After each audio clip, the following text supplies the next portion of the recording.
According to Bethesda CEO Todd Howard, there is a new game in the works and it's not Elder Scrolls 6 or Fallout 5. Is it an existing IP like Doom or Quake, or is it something brand new? So it's interesting, he was on an interview recently and he talked about there is a game that's confirmed. They are gearing up to release Starfield sometime next year, but they did confirm that there's another game that's not been announced yet that he's been playing around and in the works with. So now last June he revealed that Elder Scrolls 6 is still in pre-production, so that is working on its own thing. This is separate. And he confirmed that Fallout 5 will be the next big project after Elder Scrolls 6.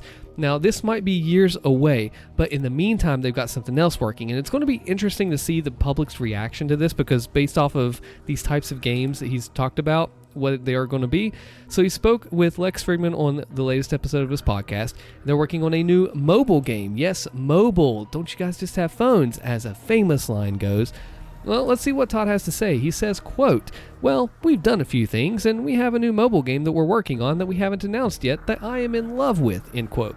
Then he said this when he was discussing the conceptual differences between designing a console versus mobile game. Now, there's actually an article here that is linked that refers to Activision Blizzard and how their mobile games are more profitable than PC and consoles together. I mean, you just look at the power of the mobile game. Maybe that is why Bethesda is pushing this avenue. The development is maybe less intensive than a full-on Elder Scrolls or Fallout game, yet they can still make substantial money with it through probably microtransactions. And that's the thing too, you have to look at some of these games have an energy system. You can play and then you have to wait for your energy to restore, or you buy it, or you buy skins or gems like in Clash of Clans. So if we look at Candy Crush from Activision Blizzard and all the money that it made, it's $831 million of profit in 3 months of 2022 alone, over half its earnings for that total period. So we can tell that mobile games are probably here to stay. Everybody has a phone, mostly, and you can just grab and go, pick up and stop. But that game that Bethesda announced, it's going to be different. But will it be an existing IP or not? It's hard to tell. So as we move back to this article here, we see he didn't really give me details regarding the game. He said that he's playing it. We know this for sure. He said that he loves it. Of course he's going to say he loves it. I mean, which he really may, obviously does.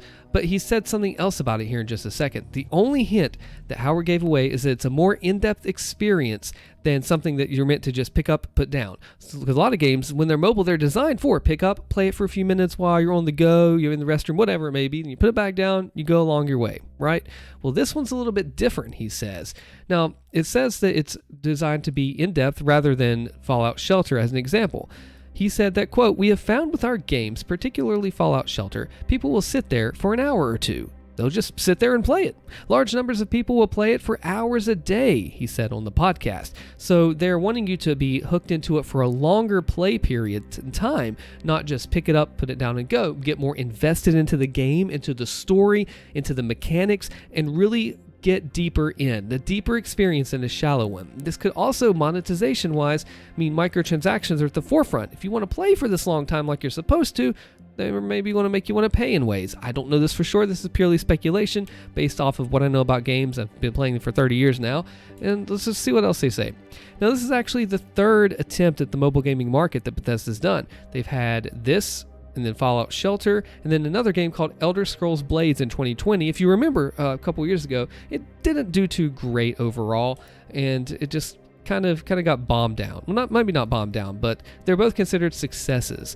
So we don't know, like I said, if it's going to be based on a successful franchise, and we'll talk about what those could be, or a whole new IP entirely. And as the article says, I agree, it's going to be a while before they have anything more to say about it, but we can still speculate on what it could be. So, okay, what IPs could it possibly be? Let's take a look at that. So these are all the video game franchises that Xbox now owns, and we scroll down here. Dishonored, I haven't really played that myself, so I don't have as much experience with it. I know the next one, as much experience with it, but you could have different mobile games in different ways, I'm sure. Now, Doom, on the other hand, actually has had mobile games, so let's see what the article has to say. Now, it says that with Microsoft acquiring Bethesda, that means Bethesda now has the rights to the Doom franchise. Easily one of the biggest gets of the acquisition. Doom Eternal just came out a couple years ago and did quite well. Now, the Doom franchise is one of the most iconic games in video game history. It's got quite a strong name behind it, and everybody knows who it is and what it is. Now, there's actually 2 Doom RPG games. I played the second that are really good, but they're quite a little bit older. Well, not too old, in early 2000s, 2009-ish maybe. And they don't really translate well to this modern microtransaction spinning mobile game market. Now, it also says here that Doom Eternal is one of the top-rated games of 2020 so far, and the acquisition talks about Game Pass and so on.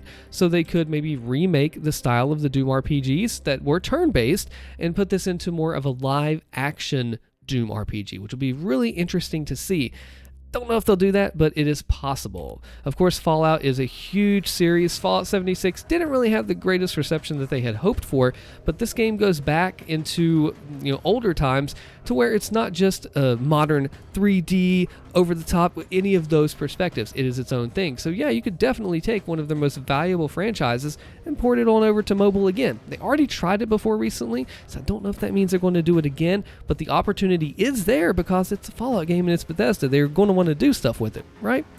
Prey is a really popular series that also have not played here. It had some multiple periods of development issues, with the original taking ages to release, the article says, and it was completely redone and remade.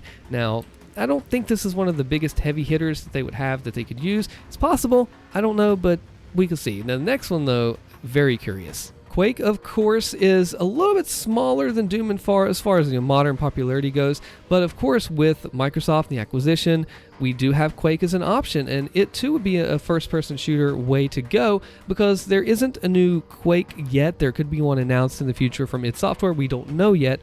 However, Bethesda could say, hey, we want a Quake RPG, I don't know, or some kind of turn-based game. We've seen that Mighty Doom on the mobile, for the certain markets that it's in, is able to function as a mobile game. So you could have the same thing with Quake. And for that reason, though, I'm unsure if they would do Quake or Doom because they already have Mighty Doom that is possible for a mobile game.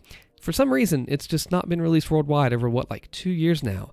I don't know. It could be Quake, probably, maybe not. Rage is more of the open world experience. It could have an option there.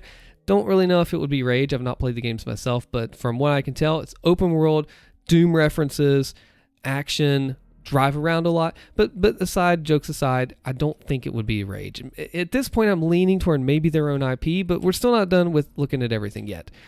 Starfield, of course, they're working on the new game there. I doubt they would do something that they have working a big project on, bringing it onto the smaller, but it's very possible they could. They could hype up the big with the smaller mobile game. Bring the mobile out now, lead it up into the actual release of the full-on big game, right?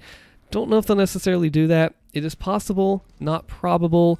Elder Scrolls, of course, they have done before, but you never know. It's really tough to tell. Evil Within, I don't have experience with. Elder Scrolls, they probably won't do it because they just recently did Blade. So, that we can disregard that one. Evil Within, I don't know enough to say about. Of course, Wolfenstein, I do as well, but I don't think it's going to be Wolf for the same reasons Doom and Quake. I don't see him doing a shooter that way. I think it might be a new AP. It's really hard to tell at this point. They have other games too, but just leave a comment below. Let me know what you think and check out the next video on your screen here, and I will see you in the next video.